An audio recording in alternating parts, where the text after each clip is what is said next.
Zambry Vinod ஃபிர்டாவோஸ் Wong மீது நடவடிக்கை எடுக்க முடியாது என்ற அரசாங்க முடிவுக்கு கண்டனம் தெரிவிக்கிறோம் என்று நாடாளுமன்ற உறுப்பினர் டத்தோஸ்ரீ எம் சரவணன் தெரிவித்துள்ளார். இந்து சமயத்தை தொடர்ந்து இழிவுபடுத்திய இவர்கள் மீது நூற்றுக்கணக்கான புகார்கள் அளிக்கப்பட்டிருந்தாலும் போதுமான ஆதாரங்கள் இல்லை என ஏஜிசி தெரிவித்துள்ளது. இதனை பிரதமர் துறையின் சட்டத்துறை அமைச்சர் அசாலீனா மக்களவையில் உறுதி செய்தார். இந்த முடிவு ஒட்டுமொத்த இந்து சமூகத்திற்கும் பெரிய அதிர்ச்சியாகும் என்றும் 3-6 விதிகள் ஒரு மதத்துக்காக மட்டுமா என்ற கேள்வியை எழுப்புவதாகவும் டத்தோஸ்ரீ எம் சரவணன் கூறினார்.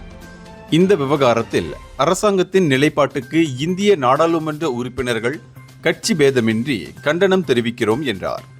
எந்த மதம் இழிவுபடுத்தப்பட்டாலும் குற்றவாளிகள் மீது கடும் நடவடிக்கை எடுக்க வேண்டும். இந்து மதத்தை இழிவுபடுத்தியவர்களையும் அரசு விளக்க முடியாது என நாடாளுமன்றத்தில் நடந்த செய்தியாளர் சந்திப்பில் அவர் வலியுறுத்தினார். இந்தியர்களின் இதய குரல் மக்களோசை.